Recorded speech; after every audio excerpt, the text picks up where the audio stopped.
Hello friends! Today I wanted to talk to you guys about drop spindle spinning.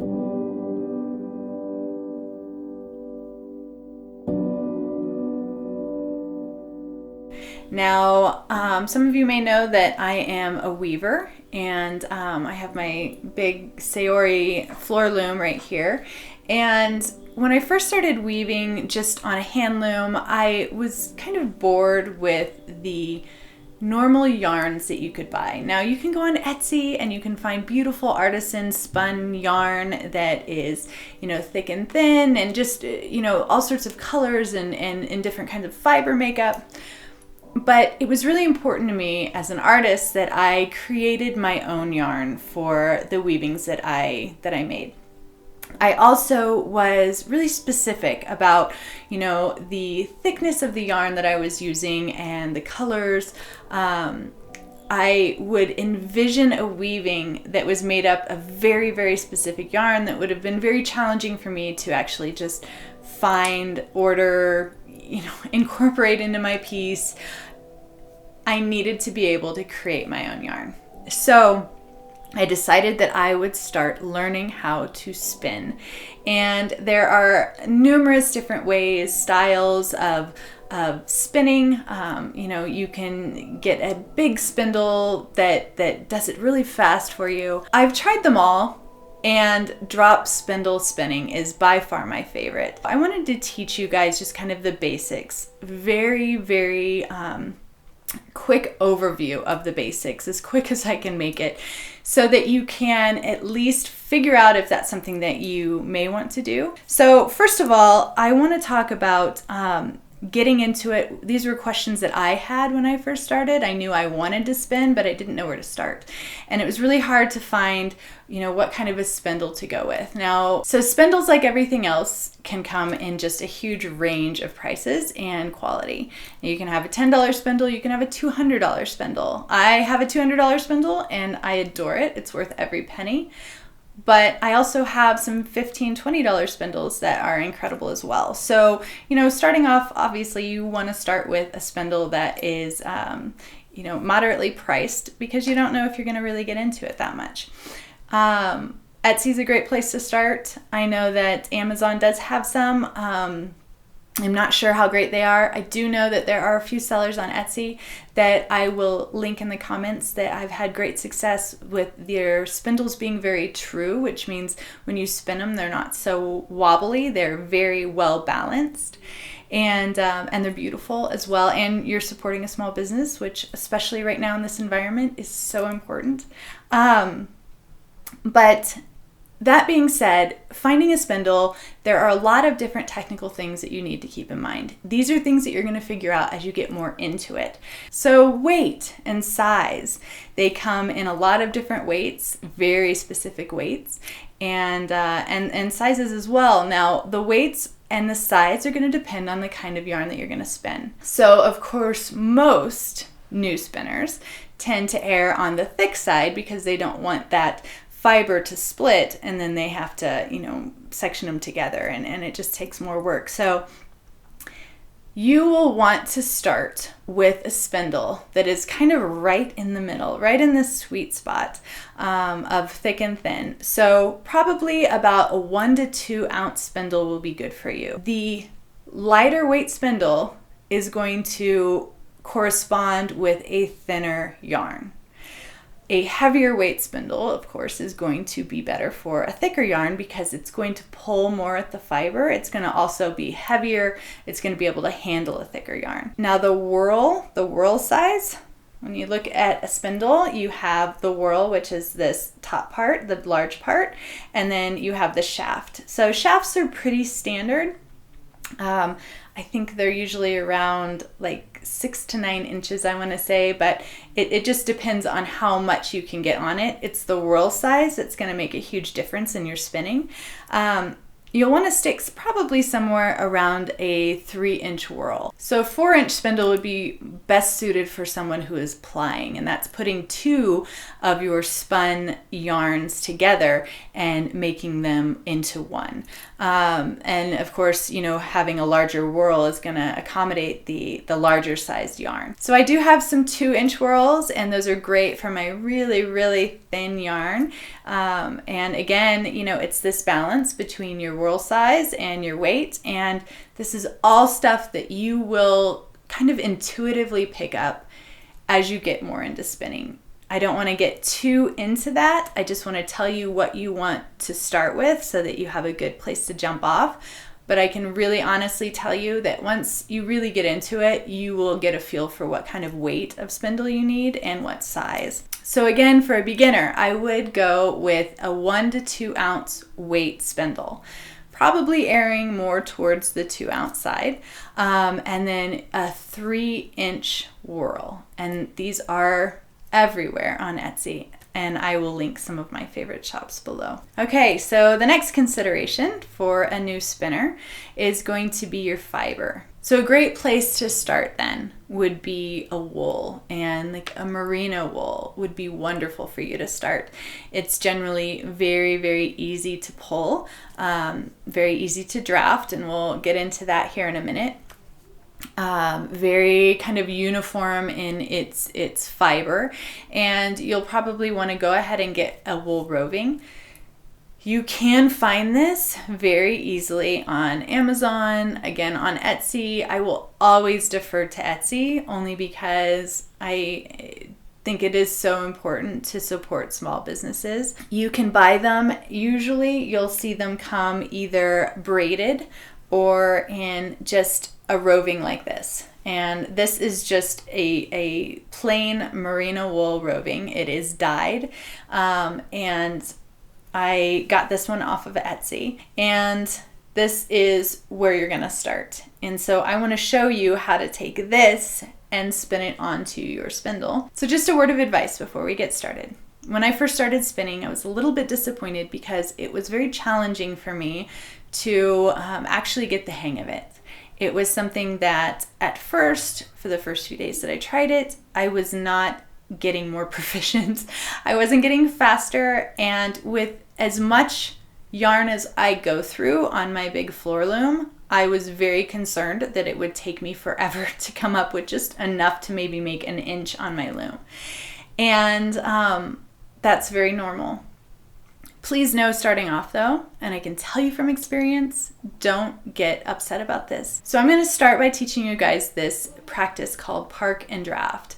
It is a technique that is great for beginners. It's how you learn the spindle, it's how you learn the fiber, and it's how you get this kind of muscle memory built up so that you can start doing it faster and more proficiently. It is a slow process starting off, but all of a sudden it will click and you'll understand how it all works together. It's like this song that just comes together perfectly, and then you'll be able to draft as you spin, and it will become this seamless, beautiful meditation. I promise it will happen fast. And for me, like I said, it clicked one day. It was not, I think I'm just gonna try it like this. I just all of a sudden just understood how it all worked together. And it just happened. When you first start, you want to take a section of this. Now this is where learning the staple length comes into play. So different fibers have different staple length, and that is how far you can have between your hands before you can pull it apart. Now what I do is I kind of tug at it to find where that is. You can just keep separating your hands until you're able to separate the fibers, okay? So now we kind of have a small section that we can work with. We're gonna make this section even smaller by pulling a section lengthwise off of it. So here's our small section to start with. And then we're going to draft this. Now, this is where the staple length comes into play. When you draft, you are separating the fibers and making them thinner. Right now, they're all kind of clumped in together. So again, we want to hold on to one end and find that staple length where we can draft it out. Now, do you see the fibers are now pulling apart? and as they pull apart, they get a lot thinner. And this is called drafting. You're making it so that there's less fiber all bunched up, and this makes it so much easier for spinning, because this is what you're actually going to do while you're spinning when you get really good at it. But right now we're going to do what's called pre-draft, which is really separate these fibers, and you can see it's getting longer and longer because we're separating them out. We're not pulling them completely apart because we want them to be connected. And we're going to pre-draft this fiber out, and it's going to become pretty long. And you'll get an idea of how much you can handle because, this is pretty long now, probably like 2 feet. I'm going to wrap it around your wrist. Now, I'm left-handed. I hope this doesn't create a problem for you guys. You're going to have to do this opposite of me. But we're going to wrap it around your wrist so that you have all the pre-drafted fiber there so that it doesn't get in your way. And then take your spindle, and we're going to make what's called a leader. And a leader is how you lead it on for the very, very first time. So what I do is I take a tiny little piece of the pre-drafted fiber and I fold it over my hook, and then I just secure it with my fingers so that it's just hooked over. And then I spin clockwise until I built up some spin, some energy in this fiber. And then I move it up so that it is holding on to itself, the folded fiber. And then I spin it some more.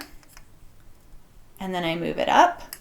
So now, if you hold on, it is locked in there because it is spun over on itself. So in essence, you are already making your yarn by spinning it over on itself to lock it in a hook on your spindle.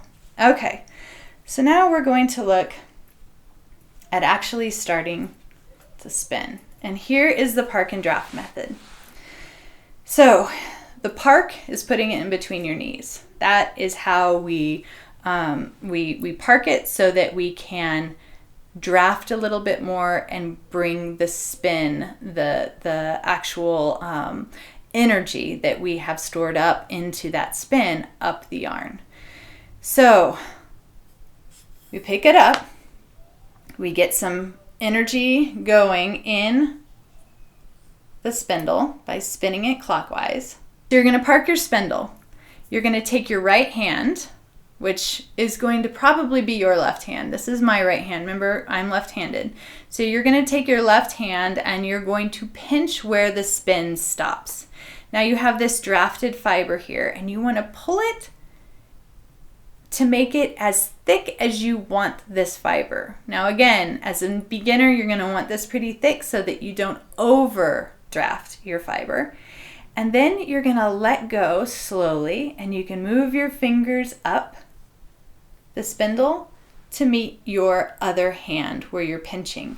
Now where you pinch is where the twist is going to stop. You want to pinch where you've stopped drafting, okay?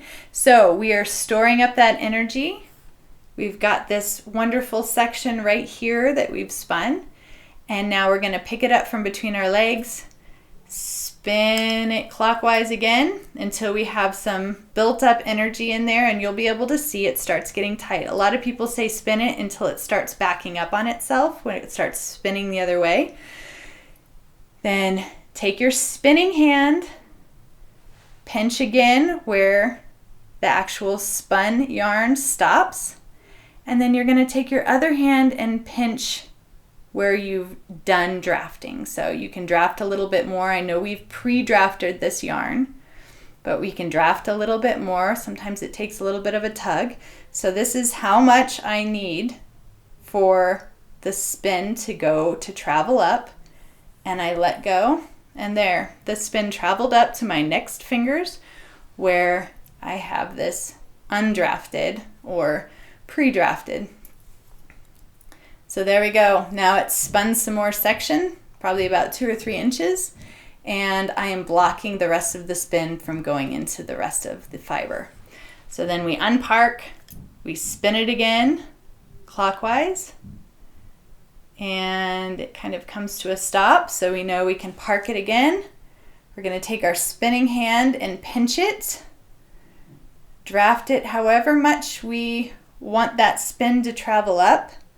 Take our other hand to block the rest of the fiber, and then let go and let the spin travel up the fiber to where we've blocked it with our other hand.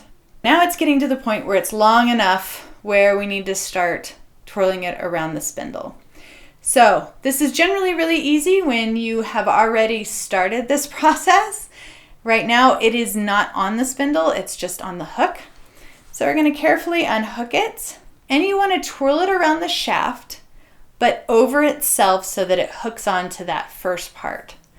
Once you have it so that it's locked into place, where you've wrapped it around the end of where it was around that hook, then you can just start twirling it around your spindle.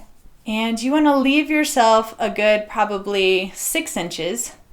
Put it in that little groove on your spindle. Your spindle's going to have a groove where it will sit, and then just place it into your hook. It doesn't need to be hooked around or twisted around the hook. It just needs to go into the hook.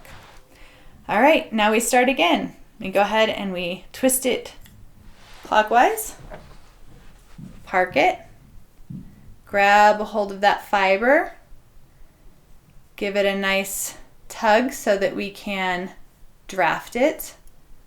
So I have my drafted part.